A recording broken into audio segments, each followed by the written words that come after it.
y'all, welcome back to our channel. It's Kawana and Cree, and we are Word to Your Mother.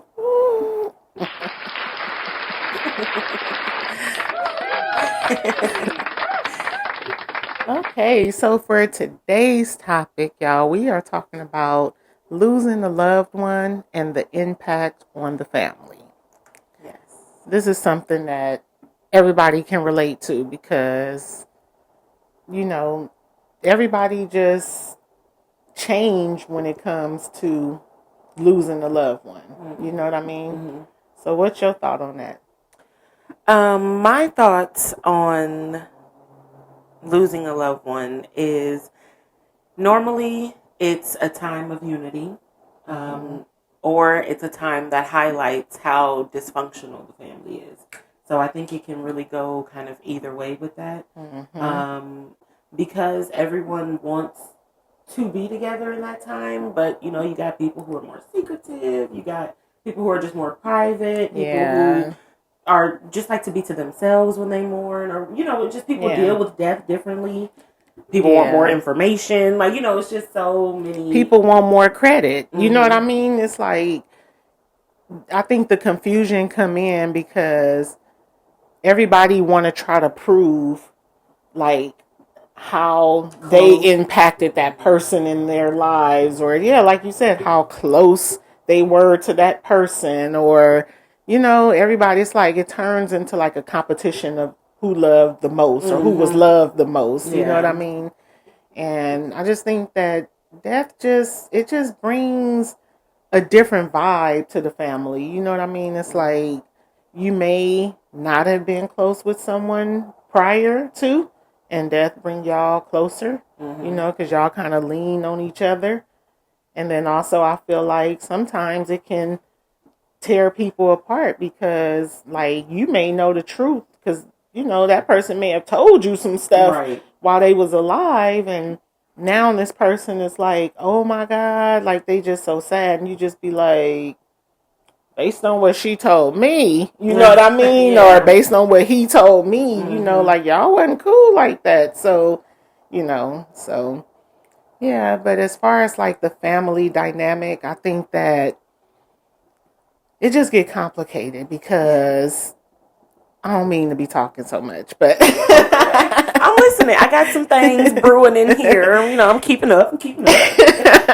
I just think that it get kind of complicated because you have like expenses, or if the person had money or life insurance, or nice things, then everybody coming out the woodworks, everybody want a piece of this person now that they gone and stuff, and so it just mess up the family. I don't know any family or any race, for that matter, that don't have issues when it come to death. I mean, because it's such a complex thing. Like, depending on how old the person was, how they died, like how they lived. Like, there's so many different layers to it. And all those things, I think, come into play with how you take it in the end. Yeah. Because I think, like, I've experienced loss on, I would just say, different levels. Like, I've had it from an older grandparent who was 80 something. Yeah. And we all kind of sat around and waited for her to pass, and she passed at home. And so, yes, it was sad, but it was also like, she went surrounded by love. Yeah. She went kind of on her own terms, and we were all there for her last breath.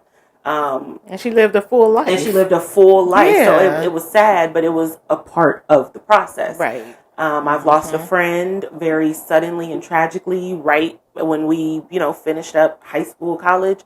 So that was just a little bit harder to digest because knowing how he lived and the way he died, the two didn't match up. So it was very kind of hard just to know that was his demise. And, and he still had life to live. Like, he was just starting. You know what I mean? We were just getting started just in life. And so it's like to know what he could have been, and even the impact that he made in the short time that he was alive. Because in hindsight, 18, 19 years is a short time. Yeah. So, because you don't even fully know about life. So, and then when they are real young, It's like, that's just a whole different feel too, because, they haven't been here that long, and you'd be like, heaven couldn't wait for you. You know what I mean? Yeah. You know what I mean? For real. But I think that probably leaves you with more hurt and questions, like, I don't such know. a brief interaction, Well, yeah. So for me, I think the most hurtful one is like the mid years, like the 19 to 30, 35. You know what I mean? Because they was making their way in the world, and they didn't just get to see it through, is how I feel. Like when they older and old, you be like, okay, they live their life, and they, and then when they babies, I'm like, well, I mean, it may sound crazy, but I just feel like, like they ain't really been here that long, and, and they, they going to heaven, they little angels, you know what I mean? So it's sad, but it's just not as sad as when somebody in their mid years die. Because I just be like, dang. But you made a good point though when you said about how they live their life. Mm-hmm. You know what I mean? Because they can be in their mid years and lived a fabulous life before they passed away. And you be like, dang, that's why God gave them all that stuff and had them just enjoying life the way they was, because God knows when it's time. So, and then you could have somebody who just was sad, you know what I mean? And unhappy, and just like nothing can make them feel good and stuff. And then they pass away. You just be like, oh, they not suffering no more, Yeah. Yeah. And then you got the people who just, now those the sad ones, the ones you just constantly seeing trying, and they making small steps and progress, and looking for a promising future and stuff. And I guess it depends on how. Yeah. That's big. Yeah, the how to me is definitely big. Yeah. I don't want to say like an empath, but I every time I hear about somebody like closer to me, or even just really anybody, I always think about their last moments. Like, what was going through their head? Like, did they know they were dying? Were they sad that they were dying? Were they like, what did the emotions like that be running through my head? But like if it's something that's self-inflicted, the hurt for me kind of subsides. Yeah. Because that was a choice that you made. Mm-hmm. And we all know that has an effect on everybody around you. Yeah. So even though, they may have been going through something, I'm going to just be blunt. I'm going to just be honest. Like me and her just talking. Yeah. That was a selfish choice that they made. And, I can't carry that hurt with me every day in the same way, because you made that choice regardless of how anybody else would feel, how it would affect their day to day, because you were in a dark space, but now you're not suffering. That's where I would find the light in it. Like, for me and them, like, I just pray to God that their soul is at peace. I pray that, you accept them, that they feel whatever love that they need to feel within you, because we couldn't give it to them here. Yeah. So. Yeah, and if they, like, sick, and it's deadly, and like they know it's coming and nothing else can be done, it kind of give you time to get adjusted to it. You know what I mean? So it just be sad. It don't be like, oh my God, I'm so hurt. You know what I mean? Or the only thing that like really hurts is when somebody's life is, for me, is taken from the hands of another, or like a car well, that's the hands of another, car accidents, or everybody knows shootings, or police brutality, things like that. That hurts, because it's like they didn't even do nothing. You know what I mean? Like, it wasn't even their fault. It was at the fault of someone else. You know what I mean? And so, those are the most tragic to me. Yeah.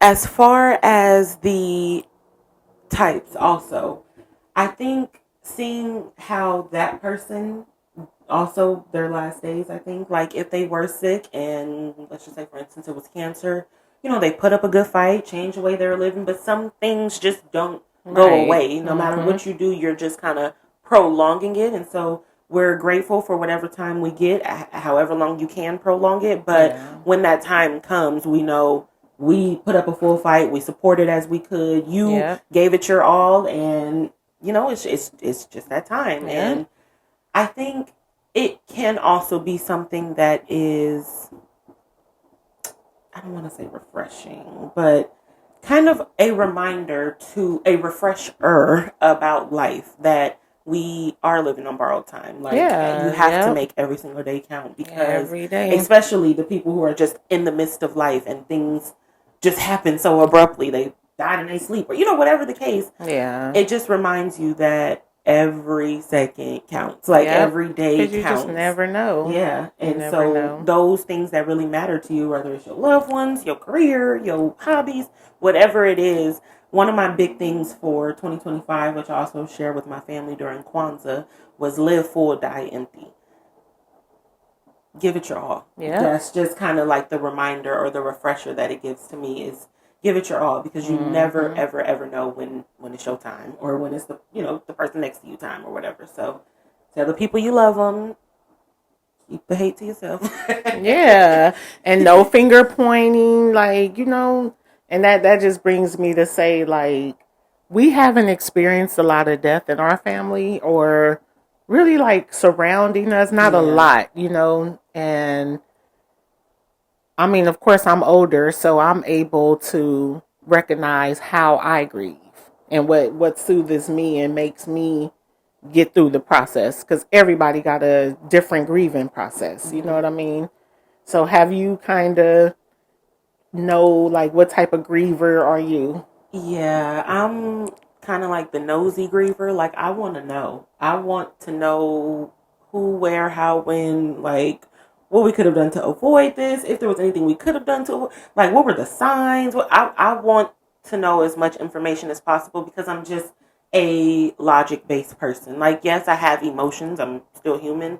I feel sadness, but I can work through my emotions when I have information. So that I'm a logical, kind of nosy, like, griever. Like, I do want to see, not the body, like, however it was, but yeah, I think just those final moments, everything, like, I seeing somebody in a casket or in their, I don't know, just something about those kind of do give me closure. Just like seeing them at rest, seeing them at peace, or, I don't know what it is, but definitely logic and information is kind of where it all comes into play for me in my grieving process.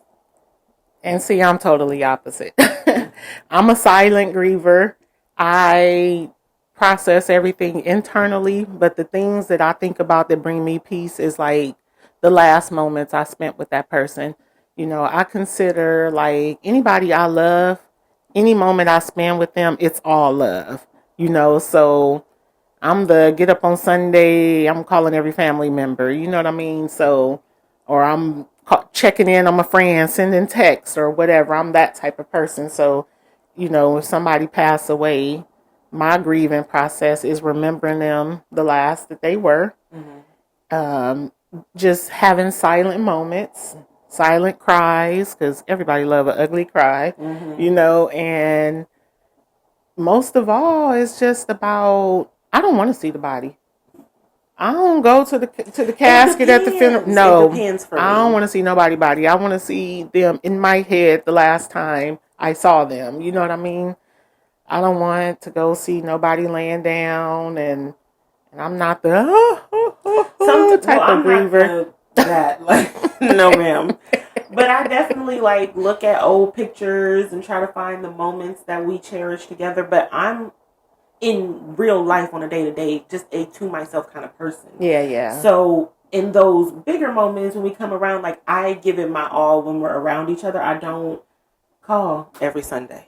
You ain't gonna be hearing from me every Sunday. I'll see you on Christmas. Happy birthday, the holidays and stuff. Yeah. And we did our monthly check-ins with the BFU, so that was kind of trying to make it more of a norm. But yeah, I cherish those pictures, and then I do, because I can't help the pictures that are created in my head. So for me, I think that's the closure, is that it shuts down my imagination for what did they look like? What did they feel like? What did they? Because my brain I just be having all the questions. Yeah, maybe I need that to be shut off. That's why I do it the way I do it. You know what I mean? Like, I just refuse. Like, when people be like, yeah, and it was like this, and I just like block that out. Like, that ain't how I remember. I remember them smiling at me or talking to me. You know what I mean? And yeah, so.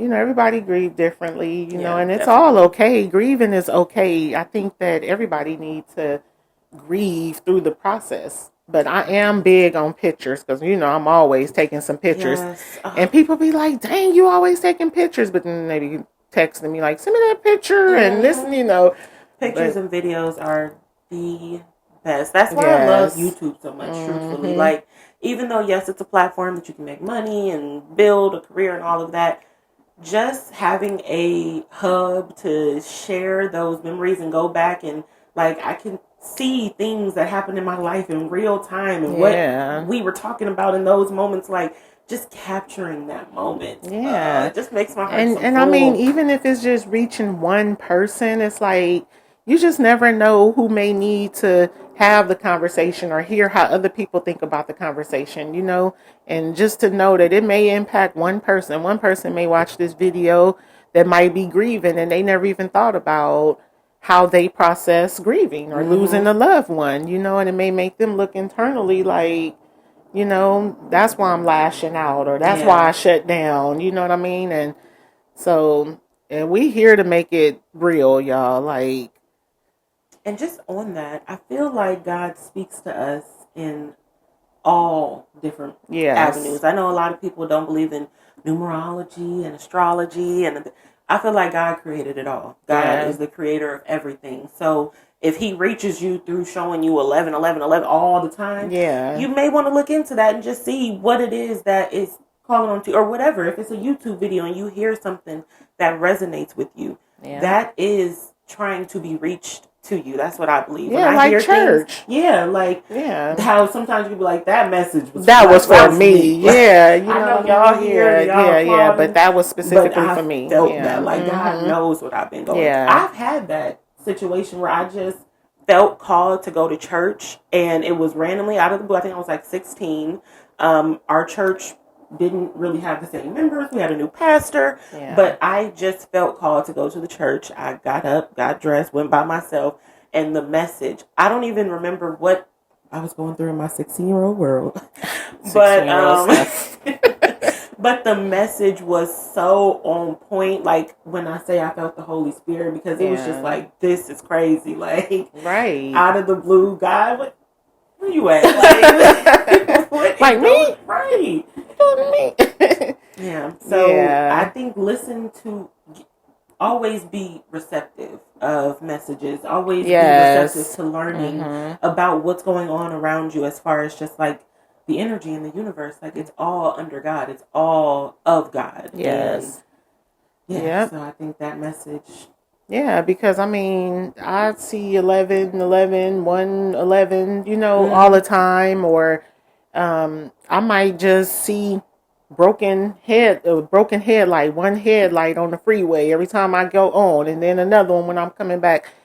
Sometimes I feel little signs like that. It may not be, well, go look it up and it's saying the angel trying to speak to you. It may just be a reminder to say a prayer. Yeah. You know what I mean? Recognize your surroundings. You know what I mean? Because every time I see one headlight, it's instant in my mind, like, you need to pray. Or if I see something and I just feel like, dang, I keep seeing this, it's to me, it's a reminder, like, you need to pray or you need to zone in. You know what I mean? So, yeah. Definitely. I've had those where I was waking up like between 3 and 4 a.m.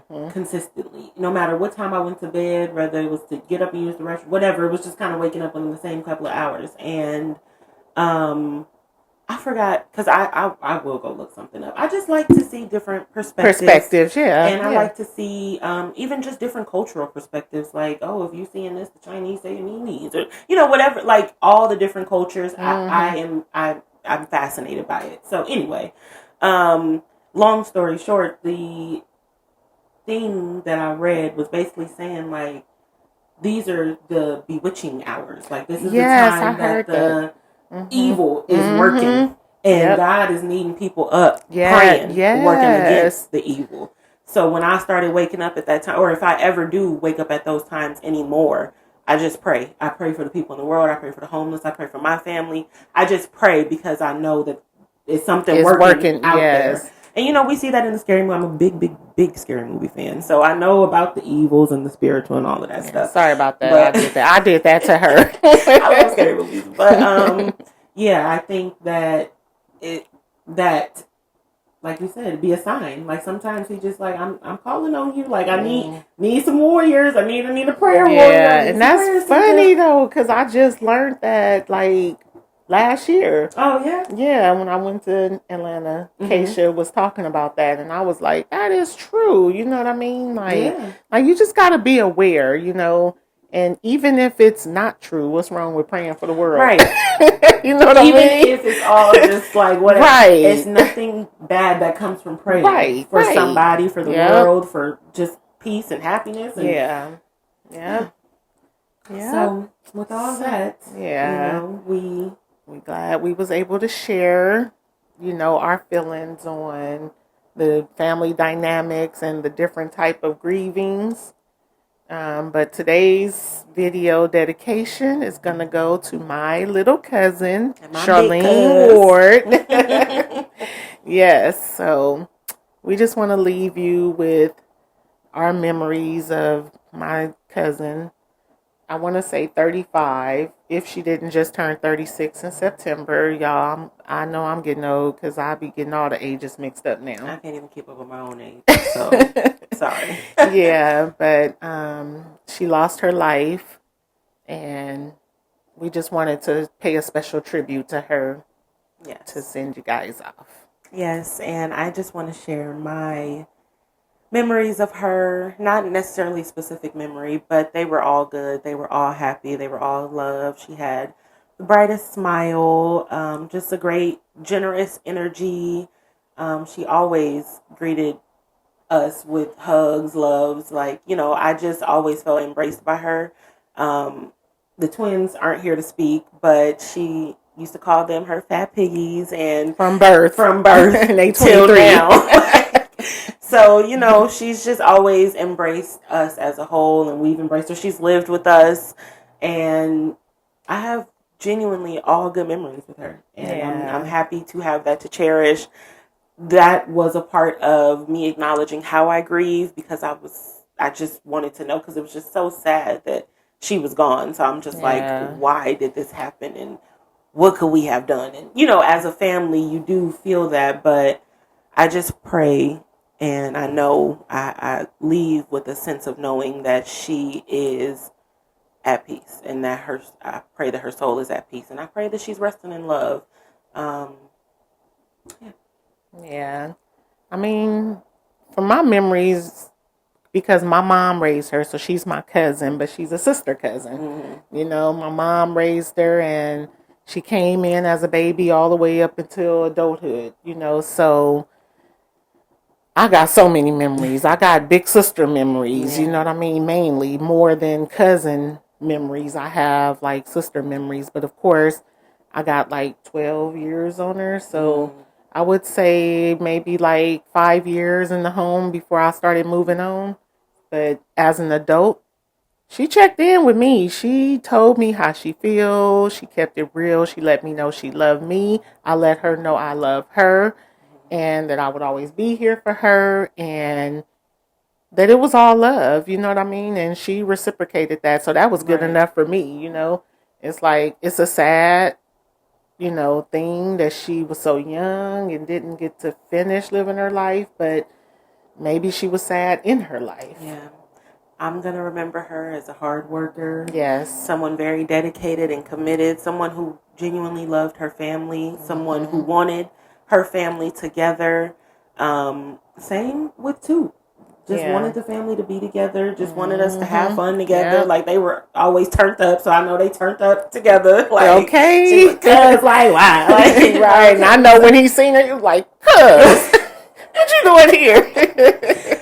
So, it's also a celebration of her life. We are going to be doing that today, coming together with loved ones to just remember her and, do an official send off in love. But this is our own dedication, our personal dedication in our own way to Shar, my big cuz. My little cuz. I'm big on celebrations of life. You know what I mean? I don't think that mourning celebrates the life they had. You know what I mean? Yep. So, girl, Charlene, this for you, girl. Because you're going to always be here. Always. So, as long as you here and I can always think of you, see your pictures and stuff, you ain't gone, girl. You here. So, we're going to just share some clips so you can see her smiling face. Some of the last big moments that we shared together. Shar's in the back seat with me. You guys better drive correctly, okay? RC's in the road. Okay?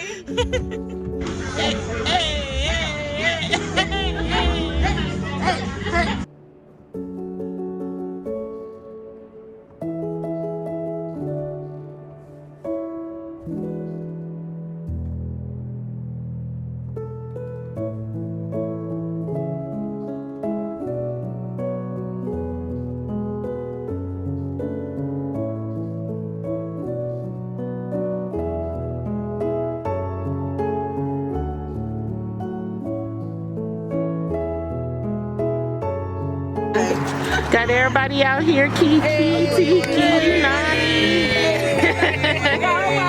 Say you from Oakland without saying you from Oakland.